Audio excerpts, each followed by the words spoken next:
Good evening friends. இந்த வீடியோவில் நம்ம நாளைக்கு நிஃப்டி 50 அண்ட் சென்செக்ஸ் அதுக்கான ப்ரீ மார்க்கெட் ரிப்போர்ட் பார்க்கலாம். அதுக்கு முன்னாடி இன்றைக்கான போஸ்ட் மார்க்கெட் ரிப்போர்ட் எப்படி முடிஞ்சுது அப்படின்றத ஒரு கிளான்ஸ் செக் பண்ணலாம். என்னங்க இது மார்க்கெட்டில் நேற்று நான் வீடியோ போடுற வரையும் மார்க்கெட் எல்லாமே பாசிட்டிவில் இருந்தது. டேக்ஸ் எல்லாம் பாசிட்டிவில் இருந்தால், யூஎஸ் ஃபியூச்சர்ஸ் எல்லாம் பாசிட்டிவில் இருந்தது. க்ரூட் ஆயில் நான் பார்க்கும்போது $93 இருந்தான். நேற்று ஈவினிங் நடந்த கதையை சொல்கிறேன். அதுக்கப்புறம் என்ன மார்க்கெட்டில் என்ன கந்தல் கோலம் நடந்ததுன்னு தெரில. $101 க்ரூட் ஆயில் இருந்தது. பிரெண்ட் க்ரூட் ஆயில் 103 கிட்ட இருந்தது. டேக்ஸ் வந்து 240 பாயிண்ட் பாசிட்டிவில் இருந்த டேக்ஸ் நேற்று 233 பாயிண்ட் மைனஸில் முடிஞ்சிருக்கான். இன்றைக்கும் இப்போ ட்ரேட் ஆகுது. இப்போவும் அது -565ன்னு காட்டுறான். எல்லாமே கந்தல் கோலமாக இருக்குது. என்ன நடந்ததுன்னு பார்த்தா க்ரூட் ஆயிலில் மிகப்பெரிய ஒரு ஏற்றம் நடந்திருக்கு மார்க்கெட்டில். நேற்று இருந்த மார்க்கெட் எங்கே, அதாவது மார்க்கெட்டை கடைசியாக 16 மார்ச் மாதம் என்ன லோ வந்ததோ அந்த லோக்கே கொண்டு வந்துட்டாங்க. சென்செக்ஸையும் நிஃப்டி 50யும்.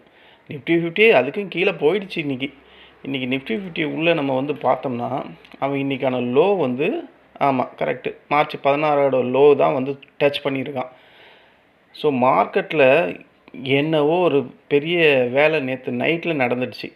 நம்ம பாசிட்டிவில் ஓப்பன் ஆகும் அப்படின்னு நம்ம நினச்சிட்டு இருந்தால், நான் மார்க்கெட்டில் ரெக்கார்ட் பண்ணுற வரையும் மார்க்கெட் பாசிட்டிவாக தாங்க இருந்தது.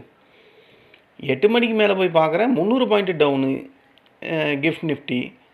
என்னடா இது அப்படின்னு போய் பார்த்தா டேக்ஸை பார்த்தா 130 பாயிண்ட் மைனஸில் இருக்கான். 300 பாயிண்ட் ப்ளஸில் இருந்தவன் 130 பாயிண்ட் மைனஸில் இருக்கான் நேற்று. யூஎஸ் ஃபியூச்சர்ஸ் எல்லாம் பார்த்தா 400 பாயிண்ட் பாசிட்டிவாக இருந்தது. எல்லாமே 100 பாயிண்ட் மைனஸில் இருந்தது. சரி, நான் அப்போ அந்த நேரத்தில் க்ரூட் ஆயில் பார்க்கவே இல்லை. சரி, ஒரு வேளை இந்த ஃபெட் ஃபியரால் தான் இது இந்த மாதிரி ஆகுது. சரி, அது மார்க்கெட் ஓப்பன் ஆகும்போது கிராஜுவலாக டெவலப் ஆகிடும் அப்படின்னு பார்த்தா 10 மணிக்கு மறுபடியும் பார்க்குறேன் எல்லாமே பெரிய லெவல் மைனஸில் இருக்குது. என்ன தாண்டா நடக்குதுன்னு க்ரூடை பார்த்தா அப்போ தான் தெரியுது மார்க்கெட் ஏன் இந்த மாதிரி கிராஷ் ஆச்சு அப்படின்ட்டு. மார்க்கெட்டில் முழுக்க இந்த க்ரூடு தாங்க காரணம்.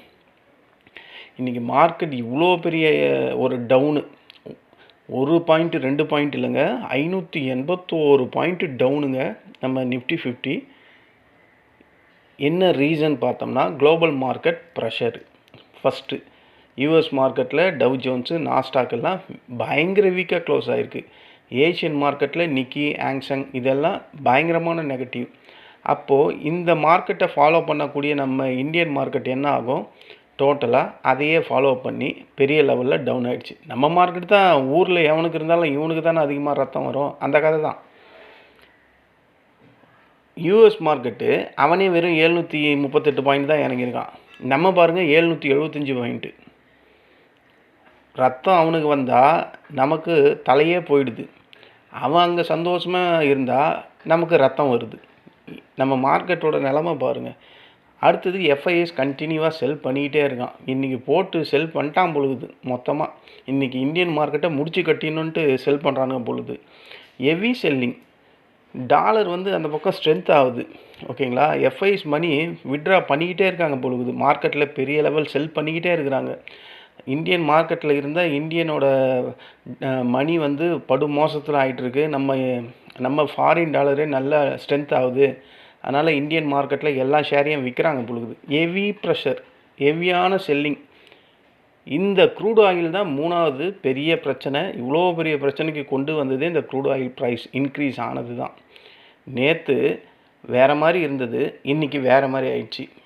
இந்த க்ரூட் ஆயில் இன்ஃப்ளேஷன் அதிகமாகிறதுனால பேங்க்கு, அந்த ஆட்டோ ஸ்டாக்ஸ் எல்லாம் பெரிய லெவல் ப்ரெஷர். பேங்க்கெல்லாம் இன்றைக்கி நிமிரவே முடியாத மாதிரி அடி. 1875 point down. Sensex 2500 point down. Interest rate fear, அதாவது அந்த இன்ஃப்ளேஷன் ஃபியர் வந்து நம்ம மார்க்கெட்லேயே வந்துச்சு. இன் ஃபியூச்சர் ஆர்பிஐ வந்து ரேட் ஹைக் எக்ஸ்பெக்டேஷன் பண்ணும் அப்படின்ற மாதிரி இன்வெஸ்டர்ஸு ட்ரேடர்ஸ் எல்லாம் நினைக்கிறாங்க. அதனால் பெரிய லெவலில் மார்க்கெட் ஏற்றமே இல்லை. ஏற்றம்னா அந்த காலையில் 9:15 ஒரு 581 பாயிண்ட் டவுன் வந்து அப்போ சடார்னு ஏறிச்சு, அதுதான் ஒரு ஏற்றம். அதுக்கப்புறம் 3 மணிலேருந்து 3:30 வரையும் அது ஒரு ஏற்றம். ஓவரால் பார்த்தா எஃப்ஐஎஸ் சரியான ப்ராஃபிட் புக்கிங், கூட ரீட்டைலும் ப்ராஃபிட் புக்கிங்கு. மார்க்கெட் வந்து ஒரு அடி மேலே போச்சுன்னா 10 அடி கீழே விழுது. மார்க்கெட்டு ஏஞ்சிக்கிறதே கஷ்டம் அப்படின்ற மாதிரி எஃப்ஐஎஸ் வந்து செல் பண்ணிக்கிட்டே இருக்காங்க. ப்ராஃபிட் புக்கிங் கண்டினியூஸாக ஆரம்பிச்சிடுச்சு மார்க்கெட்டில். இப்போவே இவன் வந்து 22,927 வந்து டெஸ்ட் பண்ணிட்டான் இன்றைக்கி அதை தான் சப்போர்ட்டாக எடுத்திருக்கான். ஸோ இது கண்டினியூ ஆகிறதுக்கு தான் வாய்ப்பு இருக்குது. ஏன்னா இப்போது நடக்கிற வேர்ல்டு மார்க்கெட்டில் நம்ம செக் பண்ணால் எல்லாமே டவுனில் தான் இருக்குது. அப்போ நாளைக்கு இவன் இன்னும் எப்படி ஆவான் அப்படின்றது நமக்கு இப்போவே பயமாக இருக்குது. ஸ்பெசிஃபிக்காக எந்த ஒரு செக்டாரையும் நம்ம சொல்ல வேண்டியதே இல்லை. இன்றைக்கி ப்ராட் பேஸ்டு செல் ஆஃப் தான் இன்றைக்கி மார்க்கெட்டில் ஃபுல்லாகவே.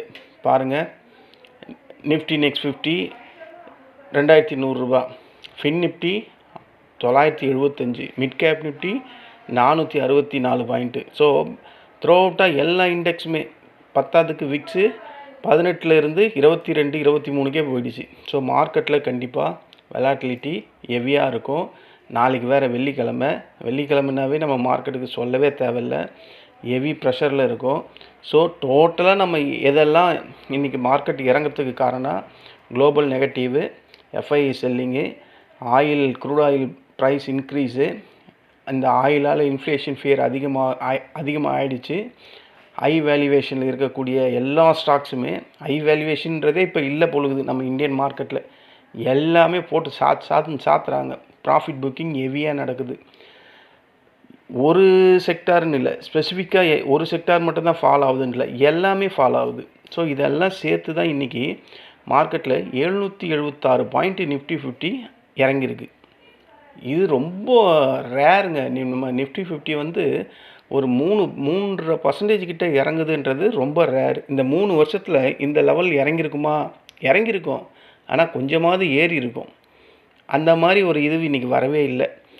இது இன்னையோடு முடிஞ்சிடும் அப்படின்னா நம்ம ஒரு சாட்டிஸ்ஃபேக்ஷன் பண்ணிக்கலாம். சரி, இன்றைக்கி க்ரூட் ஆயில் திடீர்னு இன்க்ரீஸ் ஆகிடுச்சு, அதனால் வேர்ல்டு மார்க்கெட்டெல்லாம் பெரிய லெவலில் இறங்குச்சு, நம்மள்தான் கூட சேர்ந்து இறங்கிட்டோம் அப்படின்னு. ஆனால் இப்போ நடக்கிற வேர்ல்டு மார்க்கெட்டை பார்த்தா இது இன்னும் இறங்கும் போல் இருக்குது அப்படின்ற மாதிரி தான் இருக்குது. ஸோ இன்றைக்கி மார்க்கெட் இறங்கிறதுக்கான ரீசன் இது தான். ஓகேங்களா? இந்த இவ்வளோ பெரிய க்ராஷில் இந்த நிஃப்டி 50ல் நான் என்ன பண்ணேன்னு கேட்டிங்கன்னா, நான் ஒரு 4000 ரூபாய் ப்ராஃபிட் பண்ணேன். மார்க்கெட் எனக்கு தெரிஞ்சிச்சு one side market down trend நடக்குது அப்படின்றது. ஏன்னா ஒரு கேண்டில் கூட க்ரீன் சைடில் ஒரு ஸ்ட்ராங்கான கேண்டிலே இல்லை, இந்த ஃபஸ்ட்டு கேண்டிலை தவிர மற்ற எந்த கேண்டிலுமே ஸ்ட்ராங்காக இல்லை. இன்றைக்கி ஃபஸ்ட் கிளாஸாக ஓஐ வந்து ஆப்ஷன் செயின் வந்து ஃபஸ்ட் கிளாஸாக ஒர்க் அவுட் ஆச்சு. இந்த ஓஐயை பார்த்து இன்றைக்கி ட்ரேட் பண்ண எந்த ஒரு ஆப்ஷன் பையருமே கண்டிப்பாக ப்ராஃபிட் பண்ணியிருக்கலாம். வெரி பர்ஃபெக்டாக இருந்தது இன்றைக்கி ஆப்ஷன் செயின். கரெக்டு, நிஜமாலுமே நான் அதை பார்த்துட்டு தான் இன்றைக்கி ஃபுல்லாகவே புட் சைடில் தான் இருந்தேன். புட் சைடில் இன்றைக்கி 5 ட்ரேடு தான் பண்ணேன். எனக்கு போதும், 4000 ரூபாய் ப்ராஃபிட் வந்தது போதும், அதோடு நிறுத்திக்கிட்டேன். எப்படியும் ஒரு 700 ரூபா ப்ரோக்கரேஜ் போனால் கூட ஒரு 3300 ரூபா கிட்ட ப்ராஃபிட். இது போதுங்க ஒரு நாளைக்கு அப்படின்ற சாட்டிஸ்ஃபேக்ஷன் வந்ததுனால நான் விட்டுட்டேன். எனக்கு தெரியும் இந்த இடம் வந்து கண்டிப்பாக இவ்வளோ பெரிய கிராஷ் வரும்போது ஒரு பவுன்ஸ் கண்டிப்பாக வரும் அப்படின்றது எனக்கு கன்ஃபார்மாக தெரியும். ஏன்னா மார்க்கெட்டில் நான் பல வாட்டி இந்த மாதிரி பார்த்துருக்கேன். பெரிய பெரிய கிராஷஸ் வரும்போது அட்லீஸ்ட் ஒரு 100 பாயிண்ட்டாவது பவுன்ஸ் வரும்னு. அதே மாதிரி தான் வந்தான், ஆனால் நான் எடுக்கலை. ஏன்னா இவ்வளோ பெரிய ஒரு கேண்டில் இங்கே 3 மணிக்கு 2:45க்கு வந்ததுக்கப்புறம் நான் என்ன நினச்சேன்னா ஒரு 3:15லேருந்து பவுன்ஸ் ஆகும்னு பார்த்தேன். அவன் 3 மணிலேருந்தே ஸ்டார்ட் ஆச்சு. ஆனால் இது இங்கேருந்து இப்போ இது வரையும் முடிஞ்சிருக்கான். இதில் எத்தனை வாட்டி இந்த கேண்டில் கீழே வந்துட்டு மேலே போயிருக்கோம், அதை நம்ம அங்கே பார்க்கணும். ஸோ அதனால் இருக்கிற ப்ராஃபிட்டே போதுன்ட்டு இதில் நான் இன்றைக்கி க்ளோஸ் பண்ணிட்டேன். 5 ட்ரேடு தான். 5 ட்ரேட்லேயே ஒரு 4020 ரூபாய் கிட்ட ப்ராஃபிட் பண்ணிட்டேன். அதில் ஒரு 700 ரூபா போனால் கூட மீதி 3300 ரூபா இன்றைக்கான ப்ராஃபிட்டில் நமக்கு வந்து சேர்ந்துடும். இதுதான் நான் இன்றைக்கி நிஃப்டி 50ல் பண்ணது. சென்செக்ஸில் என்ன பண்ணோன்னா, சென்செக்ஸ்லேயும் அதே தான் நமக்கு கிளியராக தெரிஞ்சு போச்சு. சென்செக்ஸையும் வேலைக்கு ஆகாது, ஃபுல்லாக டவுன் ட்ரெண்டு தான் அப்படின்ற மாதிரி. அதனால் இங்கே பாருங்கள், இங்கே தாங்க கொடுத்தேன் இந்த கேண்டில் 12:45 ஒரு ஸ்ட்ராங்கான க்ரீன் கேண்டில் வந்தது. நான் என்ன சொன்னேன்னா, அதாவது இதை தான் ஸ்டாப் லாஸாக சொல்லியிருந்தேன். இந்த இதுவை ஸ்டாப் லாஸாக வச்சிங்க. 75,170 கிராஷ் பண்ணி போயிடுச்சுன்னா என்ன லாஸ் இருக்கோ அதை புக் பண்ணிட்டு வெளியே வந்துருங்க. அவன் இந்த இடத்துக்கே அவன் போவே இல்லை. அதாவது இந்த இடத்துல வாங்க சொல்லியாச்சு. வாங்கினவன் முதல்ல லாஸஸில் தான் இருந்தான். அதுக்கப்புறம் பாருங்கள் மார்க்கெட்டு சடார்னு கீழே விழுந்துடுச்சு. இன்றைக்கி சென்செக்ஸ்லலாம் எப்படியும் ஒரு 4000 ரூபாய்க்கு மேலே ஒரே ஒரு ட்ரேட்லேயே 4000 ரூபாய்க்கு மேலே ப்ராஃபிட்லாம் வந்திருக்கும் என் ஃப்ரெண்ட் சர்க்கிளில். ஸோ இன்றைக்கி சென்செக்ஸில் ஒரு ட்ரேடு, அந்த ஒரு ட்ரேடே நல்ல, ஏன்னா இது வந்து சென்செக்ஸில் ட்ரேட் பண்ணுறவங்களோட மைண்ட் செட் எப்படின்னா, நான் இன்றைக்கி 3000 ரூபா நான் இழக்கிறதுக்கு ரெடி அப்படின்றவங்க மட்டும்தான் இதெல்லாம் ட்ரேட் பண்ண முடியும். ஏன்னா இவங்களோட ஸ்டாப் லாஸ் நீங்கள் மினிமம் 150 பாயிண்ட்டாவது போடணும், ஓகேங்களா, மினிமம். அப்போ மேக்ஸிமம் எவ்வளோ இருக்குன்னு பாருங்கள். ஏன்னா அந்த அளவுக்கு இவன் மேலே எங்கேயும் போயிட்டு வருவான். நீங்கள் 100, 50, 20 ஸ்டாப் லாஸ் போட்டால் ட்ரிகர் பண்ணிக்கிட்டே இருப்பான். நீங்கள் எத்தனை வாட்டி போட்டாலும் ட்ரிகர் பண்ணுவான். அப்போது 150ன்னும் போது 3000 ரூபா, இந்த 3000 ரூபா நான் மார்க்கெட்டில் லாஸ் பண்ணுறதுக்கு ரெடின்றவங்க தான் இந்த மாதிரி இண்டெக்ஸ்லலாம் ட்ரேட் பண்ணுவாங்க. அப்போ அந்த மாதிரி தைரியமாக ட்ரேட் பண்ணவங்களுக்கு கிடைக்கக்கூடிய ரிவார்டு தான் இன்றைக்கி இந்த 4000 ரூபா. அவ்வளோதான் இதில் சொல்ல முடியும். ஏன்னா இதெல்லாம் ரொம்ப ரிஸ்கி இண்டெக்ஸு. கண்ணுக்கு தெரிஞ்சு காசு பயங்கரமாக போயிடும். அதனால் இதில் ட்ரேட் பண்ணுறதை நான் அவாய்ட் பண்ணணும். இது இல்லாமல் இன்றைக்கி எக்ஸ்பைரி வேறு. நான் தான் சொன்னேனே, சென்செக்ஸ் எக்ஸ்பைரினாவே நம்ம மார்க்கெட்டுக்கு தலைவலி தான் அது. அதனால் இறங்கிட்டான். நாளைக்கு வேறு வெள்ளிக்கிழமை, அது என்ன ஆகுமோ தெரில. இதுதான் ஃப்ரெண்ட்ஸ் இன்றைக்கான post market report nifty 50 and சென்செக்ஸில். நாளைக்கான ப்ரீ மார்க்கெட் ரிப்போர்ட் பார்க்கறதுக்கு முன்னாடி இப்போ வேர்ல்டு மார்க்கெட் எப்படி இருக்குது அப்படின்னு தான் ஒரு கிளான்ஸ் செக் பண்ணலாம். நம்ம டவ் எல்லாம் பார்த்துட்டோம். அவன் நேற்று கழுத்து மேலே அடித்து கீழே இறக்கிட்டாங்க. எஃப்டிஎஸ்சி இப்போ ட்ரேட் நடந்து முடிஞ்சிருச்சு. 210 பாயிண்ட் மைனஸு. சிஎஸ்சி இப்போ ட்ரேட் ஆகுது 137 பாயிண்ட் மைனஸு. டேக்ஸ் 565 பாயிண்ட் மைனஸில் இப்போ ட்ரேட் ஆகிட்டுருக்கு. நிக்கி நேற்று தான் இவனை பச்சை பசேல்னு பார்த்தோம், 3.5%. இன்றைக்கி அதை அப்படியே பிடுங்கி போடா அப்பா வீட்டுக்கு அப்படின்னு நிக்கி அனுப்பிச்சிட்டாங்க. Hang Seng 525 point minus. Shanghai 57 point minus. நம்ம NSC nifty 775 point minus. BSC sensex 2497 minus. அப்பா, இந்த சென்செக்ஸ்லாம் ட்ரேட் பண்ணவங்க கால் சைடில் இருந்தவங்க நிலமையெல்லாம் நினச்சா, இந்த பாயிண்ட்டை நினச்சா கப்புன்னு வேர்க்குது எனக்கு. எஸ்டிஐ -35, காஸ்பி 161. இவங்கெல்லாம் எவ்வளோ டீசெண்டாக இறங்குறாங்க, 160, 34 இந்த மாதிரி. நம்மளது மட்டும் ஏங்க இந்த மாதிரி இறங்குது? 2500 பாயிண்ட் இறங்குறான் இவன், 800 பாயிண்ட்டுக்கிட்ட இறங்குறான். யூஎஸ் டாலரு ஸ்ட்ரென்த் ஆகுது. அதனால தான் எஃப்ஐஎஸ் போட்டு நம்ம மார்க்கெட்டை சாத்துன்னு சாத்திக்கிட்டு இருக்கான். கோல்டு அனாவசியமாக குறைஞ்சி போச்சு. $5000 கிட்ட இருந்தது, டாலர் அவுன்ஸில் இருந்தது.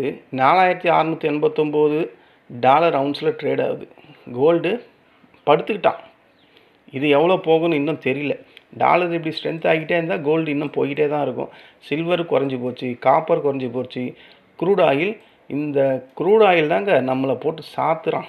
மறுபடியும் அதே 98.002 டாலர்ஸில் ட்ரேட் ஆகிட்டுருக்கு. அப்போ இவனே இந்த மாதிரி இருந்தானா பிரெண்ட் எவ்வளோ இருக்குன்னு தெரியல. அது அங்கே போய் பார்த்தா தான் தெரியும். ஸோ மார்க்கெட்டில் இன்னமும் நல்ல நேரம் வரல. மணி இப்போது 5:30 ஆகுது. டவ் ஃபியூச்சர் எப்படி ட்ரேட் ஆகுதுன்னு பார்த்தா, அவன் என்னமோ கம்மியாக தான் இருக்கான், வெறும் 172 பாயிண்ட்டு மைனஸில். நாஸ்டாக் ஃபியூச்சர் பார்த்தா அவன் வெறும் 180 தான். சம்மந்தப்பட்ட இவனுங்க பாருங்க, இவங்களே எவ்வளோ கம்மியாக இருக்கானுங்க. ஆனால் நம்மள்த பாருங்கள், படு மோசமாக இருக்குது. என்ன ஆக போதோ தெரியல நாளைக்கும். இவங்களோட இண்டெக்ஸ் எப்படி ட்ரேட் ஆகுதுன்னு பார்த்தா, நேற்று பாருங்கள் ஃபுல்லாக ஒன்லி செல் ஆஃப் நடந்து தான் முடிஞ்சிருக்கு. டவ் ஜோன்ஸு, நாஸ்டாக் ஃபியூச்சர்ஸ் ஃபுல்லாக செல் ஆஃப். கேண்டில் 6 பேட்டர்ன் பிரகாரம் பார்த்து நம்ம, அதாவது ஒரு நியூஸ் இருக்கும் போதோ இல்லை ஏதாவது ஒரு இந்த மாதிரி கமாடிட்டி சம்மந்தமான நியூஸஸ் இருந்தால், என்ன தான் டெக்னிக்கலும், என்ன தான் நியூஸும், என்ன தான் ப்ரைஸ் ஆக்ஷனும் எதுவுமே அங்கே வேலைக்கே ஆகாது. அதுக்கு சிறந்த உதாரணம் தான் நேற்று யூஎஸ் மார்க்கெட்டில் நடந்தது. மார்க்கெட் ப்ரைஸ் ஆக்ஷன் பிரகாரம் பார்த்தா அது மேலே போகிறதுக்கு தான் வாய்ப்பு அதிகமாக இருந்தது. அதை பேஸ் பண்ணி தான் நம்ம மேலே வர்றதுக்கு வாய்ப்பு இருக்குன்னு சொன்னோம். ஏன்னா இந்த ரெசிஸ்டண்ட்டுக்கு மேலே அவன் க்ளோஸ் ஆகியிருக்கான், அதனால் மார்க்கெட் மேலே போகிறதுக்கு வாய்ப்பு இருக்குன்னு நம்ம சொன்னால், $92, $93 இருந்த க்ரூட் ஆயிலு நேற்று 8 மணிக்கெல்லாம் $101 போயிட்டான். அங்கே பிடிச்சது நமக்கு சனீஸ்வரன். அதுலேருந்து இறங்குறவன் இறங்கிக்கிட்டே தான் இருக்கான். ஸோ இன்றைக்கும் மார்க்கெட் எனக்கு நாளைக்கும் மார்க்கெட் என்ன ஆகும்னு ஒன்றும் தெரியல. ஏன்னா இப்போ இருக்கிற நிலவரத்தை பார்த்தா மறுபடியும் ஒரு கேப் டவுன் ஓப்பனிங் இருந்தால் நம்ம மார்க்கெட் தாங்குமா, இல்லை நான் சொன்ன மாதிரி அந்த 22,450 சப்போர்ட்டு அந்த ஸ்பேஸு ஓப்பன் ஸ்பேஸ் கேப்பு இருக்கிறத ஃபில் பண்ணுமா அப்படின்ற மாதிரி தோணுது. ஃபில் பண்ணுறதுக்கான வாய்ப்புகள் அதிகமாக இருக்குது.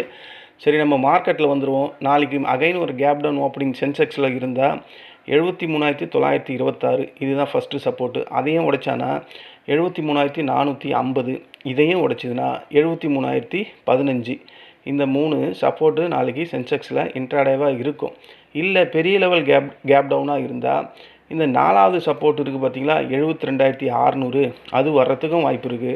அதோட 72,050, இந்த 5 சப்போர்ட் வர்றதுக்கு வாய்ப்பு இருக்குது. நாளைக்கு வெள்ளிக்கிழமை கேப் டவுன் ஆகியிருந்தால் இந்த 5 சப்போர்ட்டும் நாளைக்கு சென்செக்ஸ் வர வாய்ப்புகள் அதிகம்.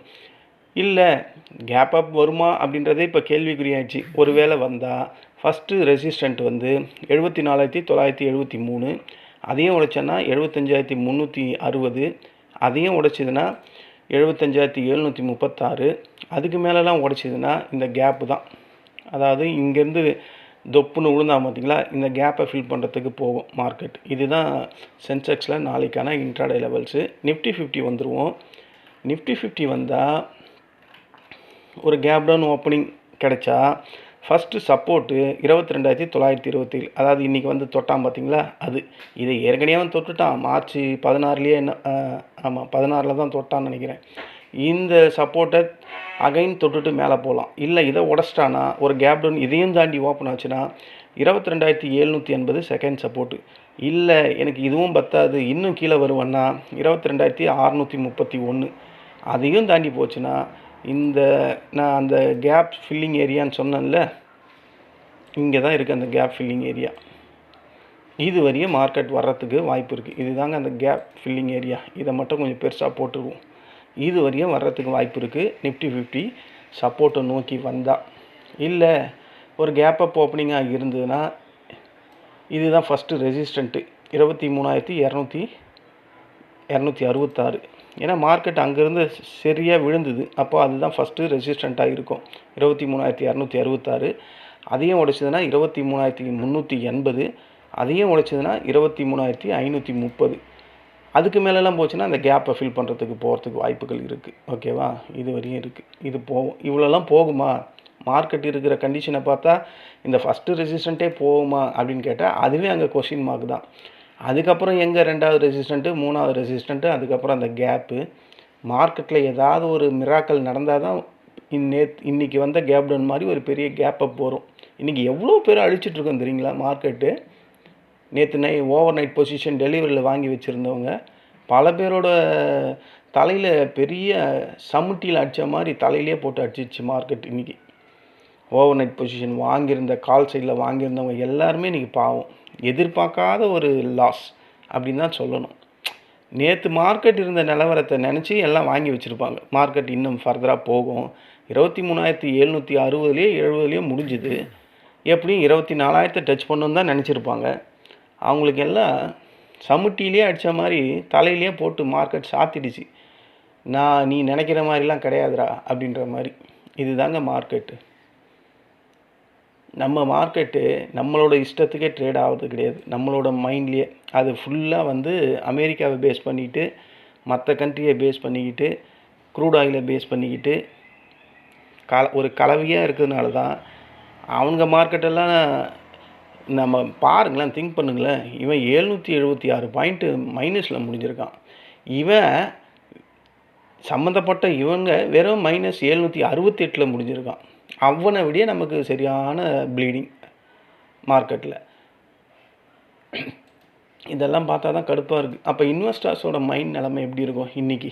இன்வெஸ்டர்ஸ் எல்லாம் ஏன்னா இருக்கிற எல்லாம் பாருங்கள், நிஃப்டி நெக்ஸ்ட் 50 தான் அதிக பேர் வச்சுருப்பாங்க. மிட் கேப் நிஃப்டி தான் அதிக பேர் வச்சுருப்பாங்க. ஸ்மால் கேப்பு நான் பார்க்குறதே இல்லை. ஸ்மால் கேப்பில் முதல்ல இன்வெஸ்ட்மெண்ட் பண்ணுறதே இல்லை. பண்ணால் இந்த 2 இதில் தான் பண்ணுவாங்க ஜனங்க. இவன் ஒவ்வொரு நாளும் 2000 பாயிண்ட்டு, இவன் 500 பாயிண்ட் இறங்கினானா என்னத்தை இதில் விடிவு காலம் வரும் இன்வெஸ்டர்ஸ்க்கு? அப்போ இறங்குற வரையும் இறங்கிக்கிட்டே இருக்கும். உயிரோடு இருக்கவன் இன்வெஸ்ட்மெண்ட் பண்ணிக்கிட்டே இருக்கணும். டோட்டலாக லாஸ் ஆனவங்க மார்க்கெட்டை ஏற கட்டிட்டு போக வேண்டியது தான். இதுதான் மார்க்கெட்டில் நடக்கும். சரி ஃப்ரெண்ட்ஸ், இதுதான் நாளைக்கான நிஃப்டி 50 அண்ட் சென்செக்ஸ்க்கான ப்ரீ மார்க்கெட் ரிப்போர்ட்டு. இங்கே ஒரு டிஸ்க்ளைமர், இங்கே காட்டியிருக்க இந்த லைன்ஸ் எதுவுமே வந்து ரெக்கமெண்டேஷன் லைன்ஸ்லாம் கிடையாது. நீங்கள் ஃபாலோ பண்ணாலும் அது ஒன்றும் ஒர்க் அவுட் ஆக போகிறது கிடையாது. ஏன்னா மார்க்கெட் இறங்குற நிலவரத்தை பார்த்தா கோடுலாம் பத்தாது, இன்னும் ஒரு 10 கோடு போடணும். அந்த மாதிரி நீங்கள் எந்த கோட்டில் போய் வாங்குவீங்க? இருந்தாலும் ஒரு டிஸ்க்ளைமர், இதை பேஸ் பண்ணியெல்லாம் எந்த ஒரு ட்ரேடும் பண்ணாதீங்க. ட்ரேட் பண்ணிங்கன்னா இன்றைக்கி ஷர்ட்டு ஃபேண்ட்டை கழட்டி விட்ட மாதிரி நாளைக்கும் கழட்டி விட்டுரும். ஸோ எதையுமே ட்ரேட் பண்ணுறதுக்கு முன்னாடி உங்களோட ஸ்ட்ராட்டஜி என்னன்னு பாருங்கள். மார்க்கெட் முதல்ல என்ன மாதிரி கண்டிஷனில் இருக்குதுன்னு பாருங்கள். மார்க்கெட் கண்டிஷனுக்கும் மார்க்கெட் டைரெக்ஷனுக்கு ஏற்ற மாதிரி ட்ரேட் பண்ணுங்கள் ஃப்ரெண்ட்ஸ். இதுதான் என்னுடைய ஒரு ஆலோசனை. இந்த வீடியோ உங்களுக்கு பிடிச்சிருந்தா என்னுடைய சேனலை சப்ஸ்கிரைப் பண்ணுங்கள். நம்ம நாளைக்கு இன்ட்ராடே டைமில் மீண்டும் சந்திக்கலாம். நன்றி, வணக்கம்.